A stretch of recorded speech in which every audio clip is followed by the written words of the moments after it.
Hi, I'm Dar from Dar's Divine Connection, and I'm here today to talk about balance. At first, that seems like a rather simple concept, doesn't it? The left and right, the negative and positive, the male, the female, black and white, or the symbol of yin and yang. But what I'm being called to talk about today is the balance wheel, the wheel of life and its four fractions. This can get a little complex, so we're going to talk about it in a way that we can all just digest, and we're going to pull from all the different cultures of the world and get ideas. I'd like for you to kind of follow along and see where you're at with achieving a nice balanced wheel, because that is our objective in life.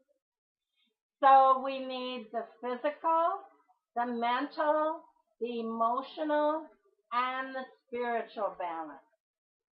So in this video, we will just do a quick overview of each quadrant, and we'll look into the ancient shamanic traditions for a simple technique that we can use to strengthen that area.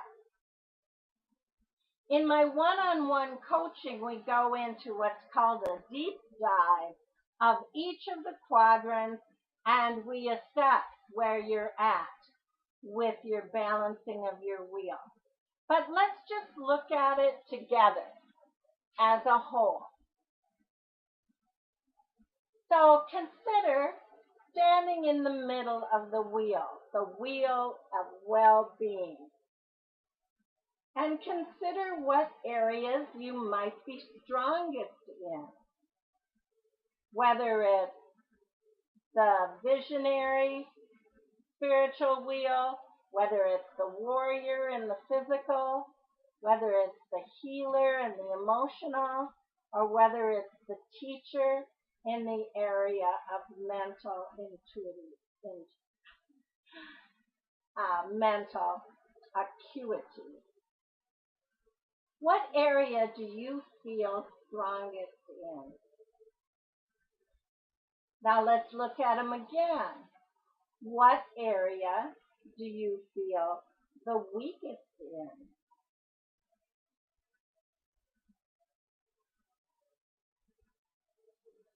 Consider the areas of your wheel that might need more air, so to speak.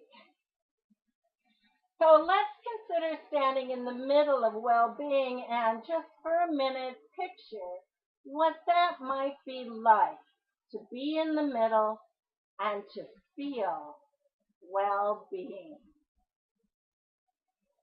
What might that be like? So let's start with some small steps. We'll look at the physical aspects of our life. So the physical is the warrior, and we start to look at, in the shamanic tradition, they start to look at the serpent. The serpent is the sign of the warrior. And of course, for physical strength, we know that we need food, we need exercise, we need rest, all of those things. Those are all things that we need in our life. The warrior has right use of power, is present in the now, has strong communication skills, and looks to a strong root chakra. Very heavy in survival techniques in the physical and in the warrior mode. So here's a technique that we can use. We can use the technique of the standing tree people. So we'll just take a couple nice deep breaths. Feel free to follow along with me. Bring your attention down to your feet. And imagine, you can do this standing, by the way. So the true warrior stance would be standing. Because the name was Standing Tree People, right? So stand and feel the roots forming at the bottom of your feet. And just envision those going through all layers of the earth. Sedimentary rock, you might see some red iron ore, you might see some crystals. Keep bringing it down, down, deep into the center of the earth, where you have that churning volcanic activity. And then pull up that warmth of the earth, up through your roots, up in the bottom of your feet, to your ankles, to your knees, to your hips, all the way up to your chest and your shoulders, and then branch out with nice big strong branches, your arms, up into your head, and now feel that you have branches growing out of your roots of your hair, and you have multiple tiny little branches and roots going up to the sky. And that is the standing tree people technique for the warrior within us. Now let's go back in our imagination or in our mind's eye to the center of well-being. And let's look to the teacher. Let's look at the mental attributes. And with the mental attributes, we have the jaguar. And we take one step at a time. We try to have no distractions. We have clarity and we prioritize things that are most important. As the teacher, we model wisdom. We apply objectivity. We trust in the outcome. And the chakras are mainly the sacral and the solar plexus. So sacral, stomach area, and solar plexus where the ribs meet.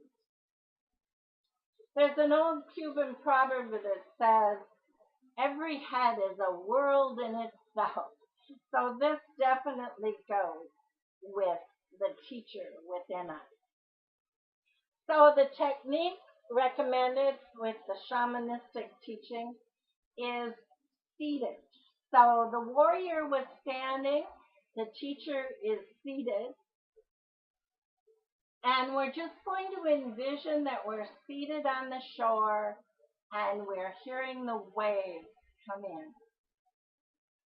You can gently shut your eyes, roll your eyes back in their sockets till you see just kind of little fuzziness behind your eyelids. Let the ocean waves come in and go out and ask. We're asking for wisdom and any messages from our angel team or the universe. And this one you'll want to do for a short length of time so that you can listen to your breath in and out, imagine the waves in and out, and really get a feeling that you're open to receive messages. And quite often people take out a pen and pad after this one so that they can write down all those great messages that they get. So let's go back to the center. And let's look out at, from the center, let's look out at our emotional quadrant. Let's look out at our inner healer. The inner healer. And the animal totem for this one is the hummingbird. And some of you know that the hummingbird moves very, very fast. We cannot even see the wing movement with our eyes. They are moving so fast. So the hummingbird is how we feel. The emotional healer is the positive emotions. It's positive affirmations to strengthen it. It's engagement at all levels. Buy into the emotions. And then being valued and feeling that we are indeed good enough. We can extend love, we can receive love, we can extend gratitude, we can acknowledge our emotions, and we know that we are an emotional being. We can give virtual hugs out as we open up our hearts. So this is definitely the heart chakra. And the technique is, the shamanistic technique is laying. So we've done standing with the warrior, we've done seated with the teacher, and now we'll do laying with the healer. So you will lay down comfortably with your hands over your heart and envision that you are laying in a beautiful emerald green forest. It's just the right temperature. There are no distracting bugs or mosquitoes. It's just a beautiful, lush, green landscape with perfect temperature. And the green of your heart starts to flow out like a river, and the river of the forest flows in, and you're in peacefulness and calmness. And imagine the four-chambered heart being open and active and ready and full with emerald green. You just let that flow back and forth. And do these in the solitude of your own home.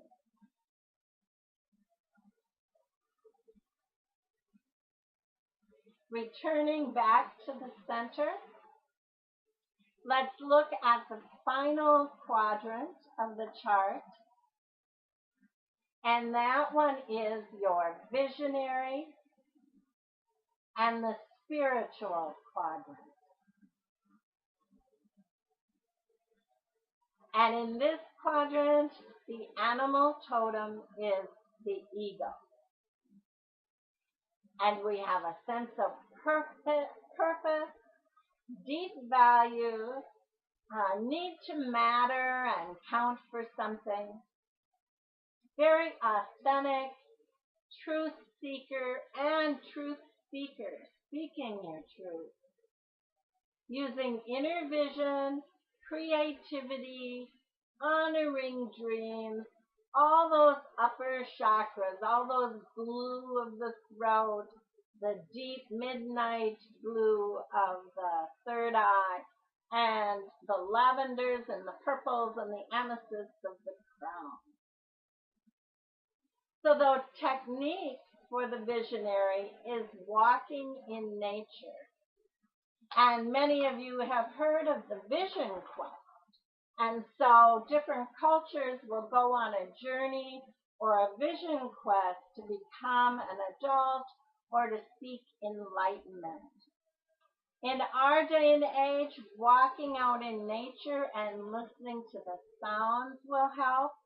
If you have access to a labyrinth or if you want to make one, a great technique for making one is just to take blue cornmeal and just spread that out on the ground or on grass and make yourself a nice big spiral that you can walk to the center of and then walk back out. It's kind of nice to do that in a clockwise motion. So I hope you'll try some of these. The standing tree people of the warrior, the seated on the ocean shore with the teacher, the laying and being open to your heart and your emotions with the healer, and the walking technique, the visionary and spiritual technique. So in a quest to receive nice balance in all these quadrants is a pretty complex skill, you can tell. So we just got you started, and if you would like to learn more, contact me at Dara's Divine Connections, and we can do a deep dive into this together. Otherwise, I'll probably see you on Fridays for our free Friday card draws, which is always a joy. So until then, blessings your way.